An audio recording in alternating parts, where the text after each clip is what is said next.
Hello दोस्तों, आप सभी को इंदिरा एकादशी की हार्दिक शुभकामनाएं। इंदिरा एकादशी व्रत कथा।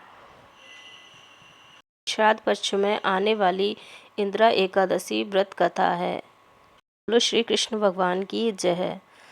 धर्मराज युधिष्ठिर बोले, हे भगवान, अश्विनी मास के कृष्ण पक्ष की एकादशी का नाम क्या है, उसकी विधि और फल क्या है, सो कृपा करके आप कहिए। भगवान श्री कृष्ण कहने लगे कि इस एकादशी का नाम इंदिरा एकादशी है।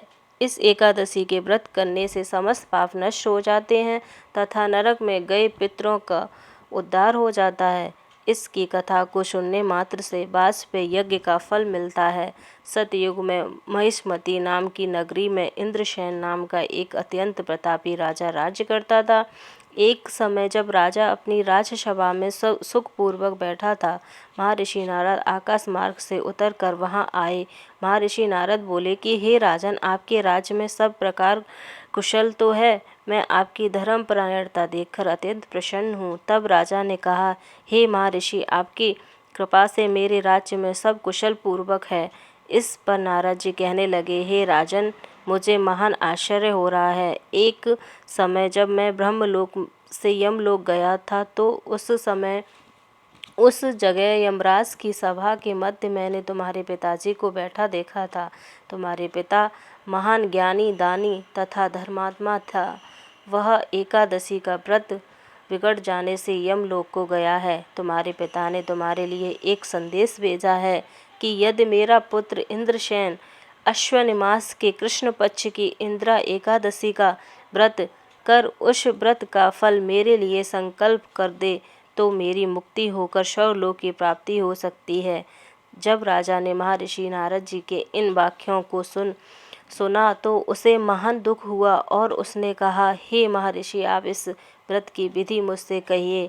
नारद जी बोले, हे राजन, अश्विन मास के कृष्ण पक्ष की दशमी के दिन प्रातः काल श्रद्धा सहित स्नान करना चाहिए। इसके पश्चात दोपहर को भी स्नान करना चाहिए।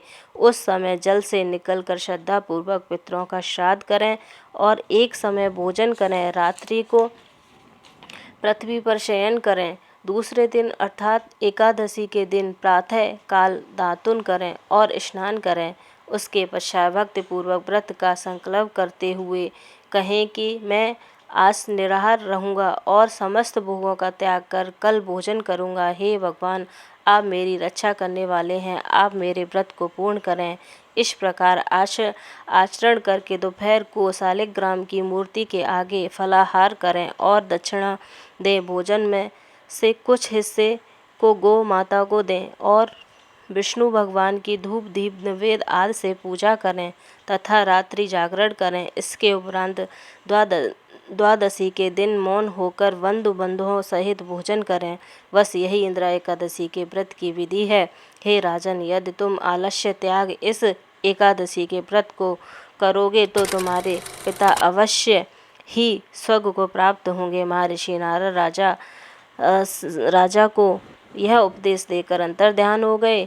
राजा इंदिरा एकादशी के आने पर उसका विधि पूर्वक व्रत करने से आकाश से पुष्पों की वर्षा हुई और राजा का पिता यमलोक से गरुड़ पर चढ़कर स्वर्ग को गया। राजा इंद्रसेन भी एकादशी के व्रत के प्रभाव से इस लोक में सुख भोग कर अंत में स्वर्गलोक को प्राप्त हुआ। श्री कृष्ण भगवान कहने लगे कि हे धर्मराज युधिष्ठिर, यही इंदिरा एकादशी का महात्म्य है। इस कथा के पढ़ने व सुनने मात्र से ही समस्त पाप नष्ट हो जाते हैं और अंत में स्वर्गलोक की प्राप्ति होती है। बोलो श्री कृष्ण भगवान की जय, विष्णु भगवान की जय। दोस्तों, आप सभी को अगर मेरी यह कथा अच्छी लगी हो तो एक कमेंट जरूर करें। इंदिरा एकादशी का व्रत पितरों के लिए बहुत महत्वपूर्ण माना गया है। इस व्रत को श्रद्धा से रखने से पितरों की आत्मा को तृप्ति मिलती है, वो स्वर्गलोक को प्राप्त होते हैं। बोलो विष्णु भगवान की जय।